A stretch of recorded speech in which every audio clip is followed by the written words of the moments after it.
क्या आप जानते हैं कि जहां हम फुल सीना चौड़ा करके आज की सैर करने जा रहे हैं, चंद साल पहले तक इस हरी भरी जमीन पर तालिबान का राज हुआ करता था। यहाँ फूलों के आंगन में दहशत पसंद जुनूनी कातिल बैठा करते थे।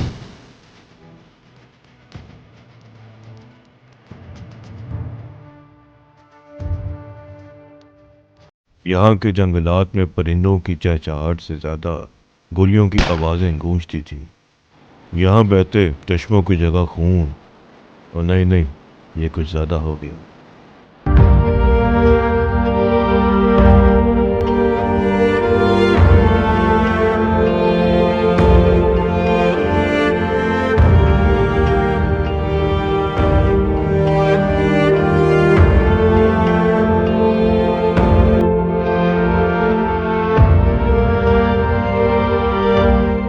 नहीं पता था ना, कोई बात नहीं। सबसे पहले तो घबराने की बात नहीं है। मुझे भी वहां से वापस आकर पता चला, क्योंकि स्वात ऑपरेशन में पाक फौज के जवानों ने बहुत सफाई सुथराई कर दी है और ये इलाके अब मुकम्मल तौर पर महफूज हैं।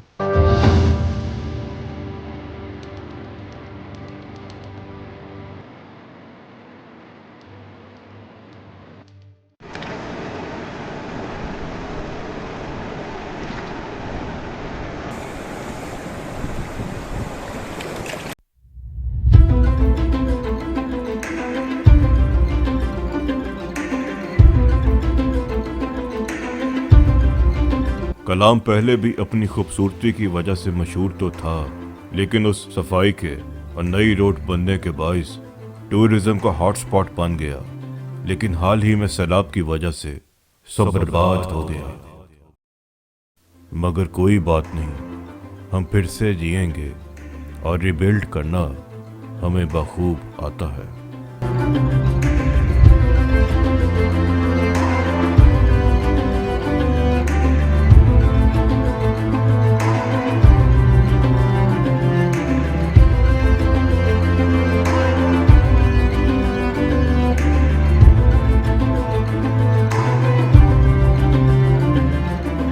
उस साल में कलाम बैक टू बैक 2 दफा गया। एक मर्तबा फैमिली को लेकर और दूसरी दफा दोस्तों के हमरा जानशाही मेडोज। मगर उन दोनों टूर्स का मकसद एक ही था, वो ये कि कलाम मेरे बाबा की पसंदीदा जगह थी, जिसका जिक्र मैं अपने कैमरे में कैद करके हमेशा के लिए पास रखना चाहता हूँ।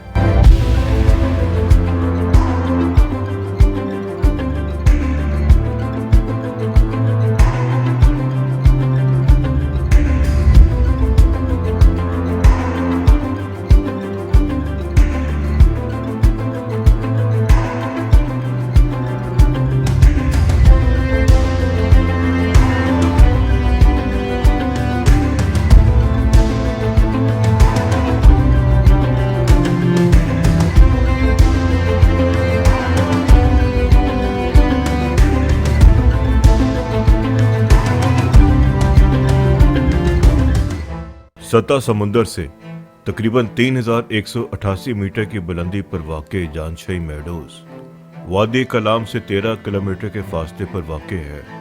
वादी सवात के शहर मिंगोरा से कलाम 90 किलोमीटर के फासले पर वाक़ है और इस्लामाबाद से बरसता मोटरवे मिंगोरा सवात 230 किलोमीटर के फासले पर, जो कि चकतरा के मकाम पर ख़त्म होकर सवात रोड से मिल जाती है, जबकि लाहौर से इस्लामाबाद का सफ़र 380 किलोमीटर का है।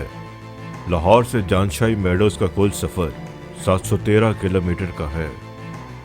वैसे सीधी तरह मैं ये भी कह सकता था कि लाहौर इस्लामाबाद से सफ़र इतना है। खैर, अब तो हो गया।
कलाम से सिर्फ 5 किलोमीटर के फासले पर वाक़ ब्लू वाटर स्पॉट, जो कि उशू फॉरेस्ट के शुरुआत से ही उस रोड की तरफ निकलती रोड पर बहते दरिया के ऊपर बने पुल के नीचे से निकलकर ब्लू वाटर स्पॉट तक पहुंचाता है।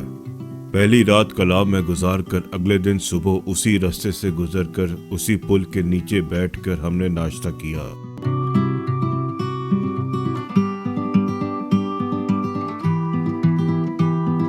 हमारे गाइड अहमद भाई जो बहरीन से आए थे, उनकी गाड़ी में कुछ सामान लोड करके ट्रैकिंग के लिए जरूरी सामान अलग करके अपने पास रख लिया ताकि वहां पहुंच के वक्त जाया ना हो और ब्लू वाटर की जानब निकल पड़े।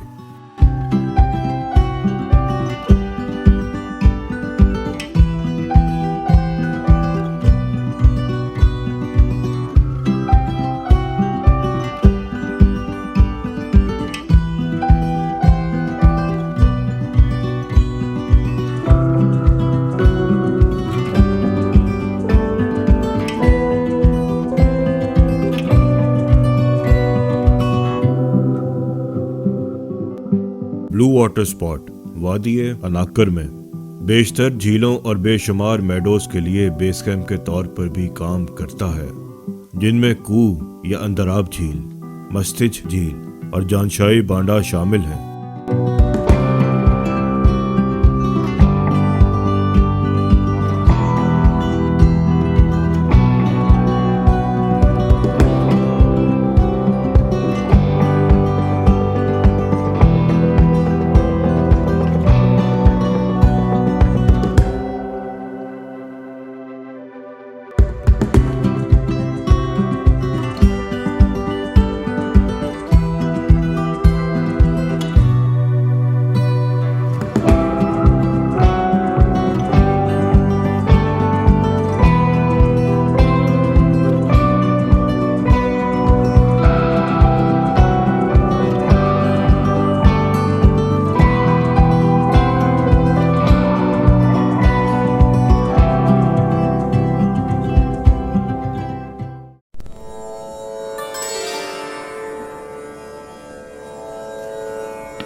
झीलों की बात करें तो अंदराब या कू झील सतह समुंदर से 11,000 फुट की बुलंदी पर वाक़े वादी सवात की सबसे बड़ी और खूबसूरत बर्फानी झीलों में से एक है।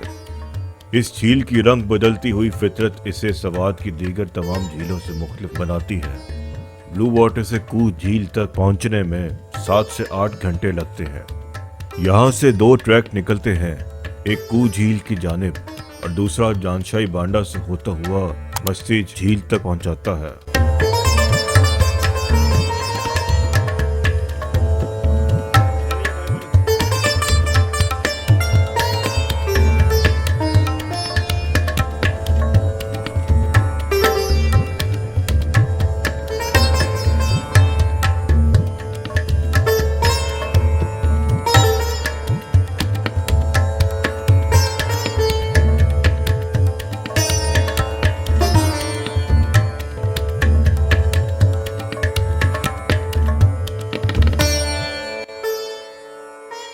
सतह समुद्र से 13,081 फुट की बुलंदी पर वाक़े मस्जिद झील जानशाही मर्गजारों के ऊपर दूर दराज के बर्फ से ढके पहाड़ों के दामन में पेशे मंजर सरसब्जो शादाब घास का मैदान सवात की मस्जिद झील देखने को काबिल दीद है। ये झील खास तौर पर अपने पुरसुकून माहौल और फिरोजी पानी की वजह से मशहूर है।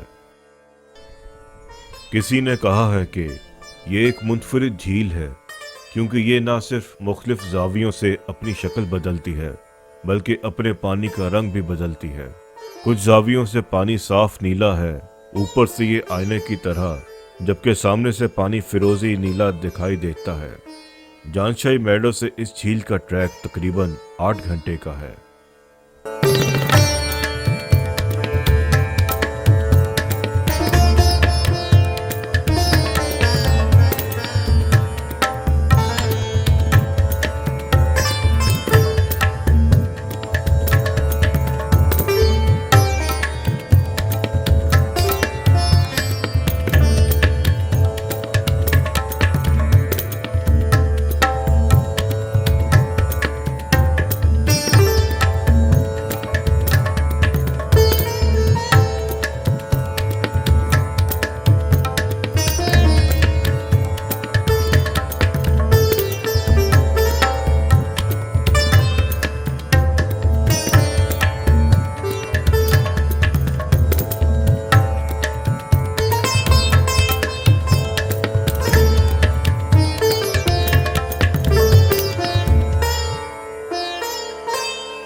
जानशाही मेडोज शाही बनाल से जनूब मगरबी समत और बारमोतरी से जनूब की समत में है।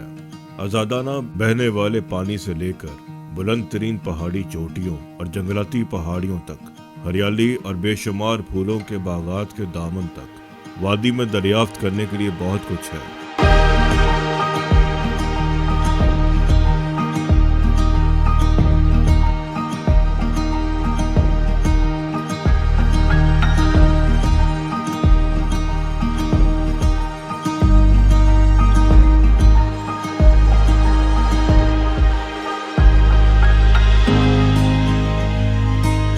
इंतहाई सब्ज जानशाही मेडोज बर्फ से ढकी चोटियों और देवदार के लंबे दरख्तों के दरमियान 8 किलोमीटर के पैदल ट्रैक पर वाक़े है।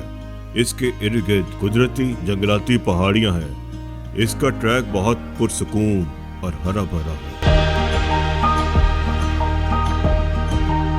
मजीद ये कि जानशाही मेडोज में पानी की नदियां हैं जो मस्जिद झील और पहाड़ों से पिघलने वाली बर्फ से निकलकर नीली रंग की नदी की शक्ल इख्तियार कर लेती है।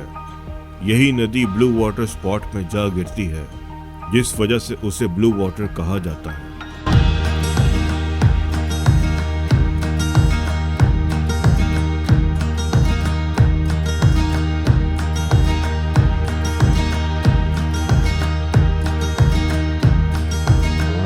हरी भरी चरागाहों में चढ़ने वाले जानवर इस जगह को मजीद जानदार बना देते हैं।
यहाँ पहुंचकर आप इसके पुरअमन माहौल और कुदरती नज़ारों से अपनी रूह को तरोताज़ा कर सकते हैं और एक दफ़ा फिर से रीसेट होकर अपनी गलतियों को सुधार सकते हैं।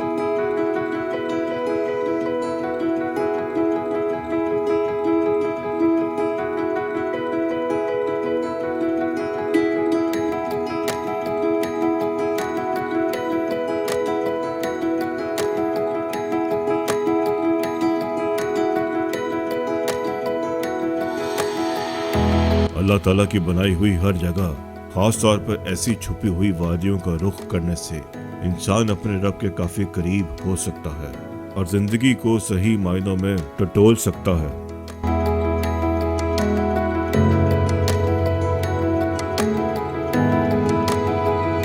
कुदरत के नज़ारों से लुत्फ़अंदोज़ होना चाहिए और इनका खास ख्याल रखना चाहिए, क्योंकि खुशगवार जिंदगी के लिए सफर लाजिम है।